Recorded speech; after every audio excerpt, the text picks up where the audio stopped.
नमस्कार।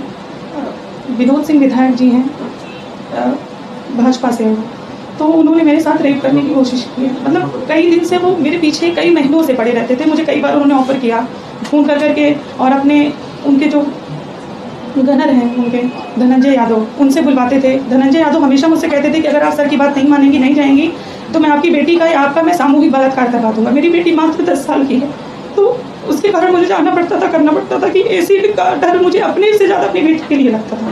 तो क्या होता था कि मैं जाती थी, लेकिन लास्ट टाइम 3 जून को ऐसा हुआ कि वो शराब के नशे में धुत थे। उन्होंने मुझे फिर बुलाया, धनंजय यादव आए मुझे बुलाने मेरे फ्लैट पे। हम लोग एक ही अपार्टमेंट में रहते थे। तो वो आए मुझे बुलाने, तो जब मैं गई वहाँ पे, तो उन्होंने एकदम से मेरे ऊपर वो अटैक कर दिया। मतलब मेरे प्राइवेट पार्ट को छूने लगे, मेरा कपड़ा फाड़ने लगे, वो करने लगे। मैंने उनको धक्का दिया, मैंने कहा ये सब आप क्यों कर रहे हैं, आप मेरे पिता तुल्य हैं, ये सब आपको शोभा नहीं दे रहा। तो उन्होंने कहा अगर तुम मेरी ऐसी कोई बात नहीं मानोगी तो मैंने बहुत लोगों को ठिकाने लगा दिया है, बहुत लोगों को मैंने ख़त्म कर दिया है। एक कोई पूर्व विधायक भी हैं सुल्तानपुर के, कोई सोनू मोनू सिंह, मैं उनको जानती नहीं हूँ, लेकिन मेरे पास उनका ऑडियो है जो उन्होंने मुझसे कहा है कि मैंने उनको भी रास्ते से हटा दिया है, ख़त्म कर दिया है, तो तुम कुछ नहीं हो। और सबसे बड़ी बात है कि प्रशासन भी उनके साथ मिला है। उनके अपने जीजा डीजी हैं आलोक कुमार सिंह, और मृत्युंजय सिंह इस समय है सर्विलांस प्रभारी महाराजगंज के, वो मेरी लोकेशन निकाल के इनको देते थे।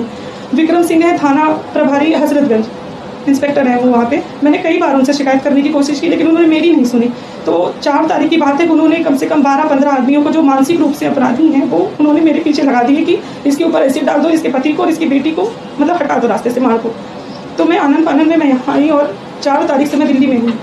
मैंने सब कुछ करके देख लिया। मैं महिला आयोग में गई, मैं 0 FIR के लिए गई, मैं न्यायालय गई, बट कहीं कुछ नहीं हो रहा उनके साथ। उनके साथ प्रशासन भी मिला है। उसके बाद जैसे मैंने महिला आयोग का किया, आनंद फानंद में उन्होंने मेरे ऊपर FIR करा दिया लखनऊ में कि 420 इन्होंने मेरे साथ की है, पैसा लिया है, ये लिया है। जबकि वो अक्सर मुझे कहते थे कि मुझे तुम्हें देखकर बहुत दया आती है कि तुम इतनी खूबसूरत हो, इतनी अच्छी हो, और तुम इतने गरीब, तुम्हारा पति इतना गरीब है, और मैं तुम्हें बहुत कुछ करना चाहता हूँ, देना चाहता हूँ। लेकिन मैं अनसुना कर देती थी उस चीज़ को, नहीं समझ में नहीं आता था। मुझे लगता था कि बड़े हैं, ऐसा क्यों बोल रही है, बट इन्होंने हद पार कर दी। और तब से आज तक, अभी भी मैं 2 घंटे पहले की बात बता रही हूँ, मेरे पास वहाँ मेरे भी रिलेटिव हैं, वो लोग फ़ोन करते हैं कि शिवदास यादव और कृष्ण कुमार और एक लोग और है जो एसिड की बोतल लेके लगातार मुझे ढूंढ रहे हैं कि मेरी बेटी है, मैं जो भी दिख जाए उसके ऊपर, मेरा बेटा बाहर खेलने जाए उसको उठा लें, उसको मार दें।